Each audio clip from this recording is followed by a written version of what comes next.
Naalala nyo pa ba ang isa sa mga best defender noong 2000 era? Ang 6'11" high flyer na talaga namang mamaw kung bumutata ng kalaban mga idol. Kaya di rin nakapagtataka na makakuha nga niya noon ang Defensive Player of the Year dahil saking husay nito sa pagdepensa sa kalaban. Ngunit hindi lang yan mga idol dahil maasahan din siya sa opensa lalo na sa ilalim ng court. Madiin na dumakdak to mga idol na ultimo si Dikembe Mutombo ay di nakaligtas sa kanyang posterized dunk. Kaya sa video natin ngayon ay ating pag-uusapan ng kwentong basketball ng 4-time NBA Blacks leader, 2-time defensive first team at 1-time defensive player of the year. Walang iba kundi ang big man high flyer na si Marcus Camby. Kaya tara mga idol, diretso na tayo. 1996 NBA draft nang pumasok ang 6'11" power forward center na si Marcus Camby sa liga ng NBA. Siya ang second overall pick noon na pinili ng koponan ng Toronto Raptors. Actually mga idol, maraming naungusang mahuhusay na player itong si Camby sa draft na yun. Marami siyang nakasabayang mahuhusay na player noon na sila Derek Fisher, Jermaine O'Neal, Steve Nash, Peja Stojakovic, Kobe Bryant, Ray Allen, Stephon Marbury at ang sinundan niya na first overall pick noon na si Allen Iverson. Kaya naman mataas ang expectation ng mga panatiko ng basketball na talagang gagawa ng sariling pangalan nitong si Camby sa liga ng NBA. Well, sa kanyang rookie season ay nagpakitang gilas agad si Camby sa koponan nang umaverage agad siya ng 14.8 points, 6.3 rebounds at 2.1 blocks per game. Bagamat maganda na din ang kanyang ambag sa koponan mga idol ay hindi napasama sa top 5 ranking para sa Rookie of the Year award itong si Camby. Nakuha kasi ni Iverson noon ang award na ito na umaverage ng 23.5 points per game. Ngunit ganun pa man ay napabilang naman siya sa NBA All-Rookie First Team. Hindi rin naging maganda ang tinakbo ng kanilang regular season na nagkaroon ng 32-52 win-loss record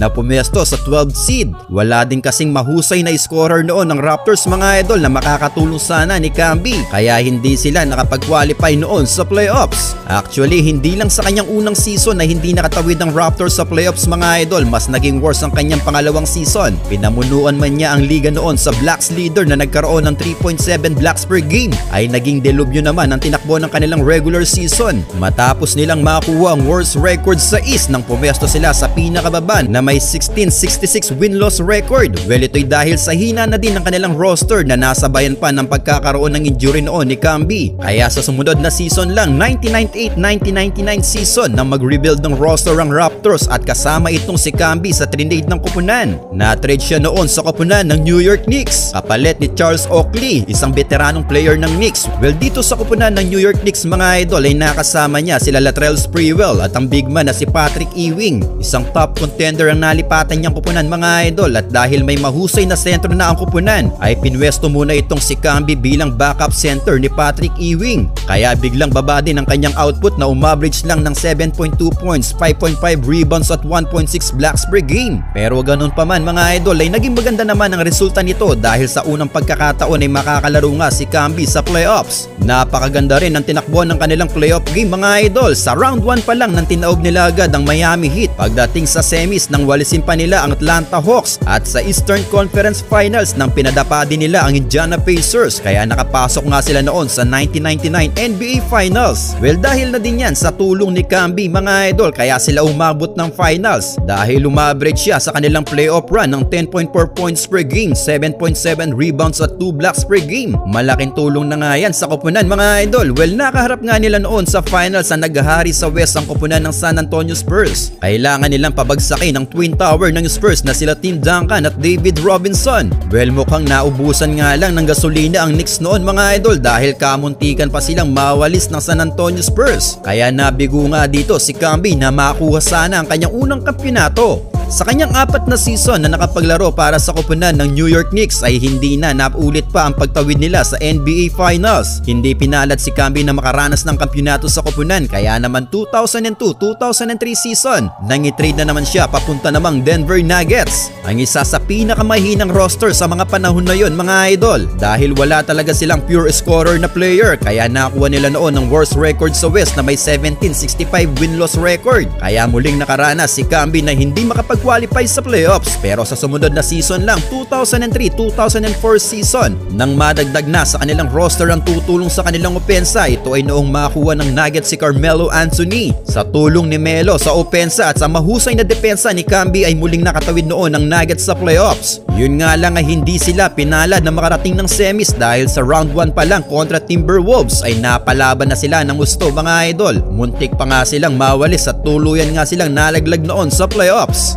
2006-2007 season nang ma-appreciate na ng liga ang pagiging best defensive player ni Marcus Camby sa liga. Ito'y matapos siyang pangalanan na NBA Blocks Leaguer sa season ito na umaverage ng 3.3 blocks per game na mayroon ding 1.2 steals per game. Kaya naman siya ang tinanghal din noon na Defensive Player of the Year. Umambag din siya noon ng 11.2 points per game at 11.7 rebounds per game. Ngunit nakatawid man sila noon sa playoffs ay inalat na naman sila sa round 1 dahil nilaglag sila ng San Antonio Spurs na umabot lang ng Game 5. 2007-2008 season ay ang huling season ni Camby sa koponan ng Denver Nuggets bago siya umalis sa Nuggets nang magawa ni Camby ang kanyang career high in blocks in one game. Ito ay noong January 17, 2008 versus Utah Jazz. Matapos siya magtala sa laro nilang yon ng 8 points, 24 rebounds and 11 blocks mga idol. At sa tulong nga ni Camby ay nanalo nga sila sa laro nilang yon. Well, sa kanyang 6 na taong naglaro sa koponan ay hindi talaga pinalad si Camby na makarating man lang sa semis ng playoffs mga idol. Talagang inaalat sila pagdating ng round 1. Eto mga idol, kung makikita nyo ay 5 consecutive seasons silang nalalaglag sa round 1 ng playoffs. 2008-2009 season naman nang matrade siya muli papunta naman sa koponan ng Los Angeles Clippers. Sa koponan ng Clippers naman niya nagawa ang kanyang career high in rebounds in one game. Ito ay noong December 17, 2008 versus Chicago Bulls. Ito'y matapos siya magtala sa laro nilang yun ng 19 points and 27 rebounds mga idol. Hindi nga lang sila pinalad na manalo sa laro nilang yun. 2 season lang ang tinagal ni Camby sa koponan ng Clippers dahil sa kalagitnaan ng season ng 2009-2010 ay tinrade siya ng Clippers papuntang Portland Trail Blazers. Sa edad niyang 36 years old sa season ito mga idol ay talagang kinakitaan na din si Camby ng paghina ng kanyang paglalaro. Umaverage na lang siya dito ng 7 points per game na wala na din ang kanyang pagiging shot blocker na nagkaroon na lang ng 1.6 blocks per game. Pero talagang maila pa rin kay Camby noon ang kampyonato mga idol dahil kahit saan siyang magpuntang koponan ay inaalat siya na makasungkit ng kampyonato. 3 season naman ang kanyang nailaro sa Portland at sa kalagitnaan din ng season ng 2011-2012 ay muli siyang trinade papunta naman sa Houston Rockets. Sa edad niyang 38 years old ay hindi na masama na umambag pa din siya dito ng 7.1 points, 9.3 rebounds at 1.7 blocks per game. Well, natapos nga ang kanyang kontrata sa Houston Rockets noon at hindi na nga siya binigyan pa ng extension. Ngunit sa huling pagkakataon nang papirmahin pa siya ng New York Knicks mga idol. Kaya 2012-2013 season na magbalik New York Knicks si Marcus Camby at ito na din ang kanyang huling season sa liga ng NBA. 24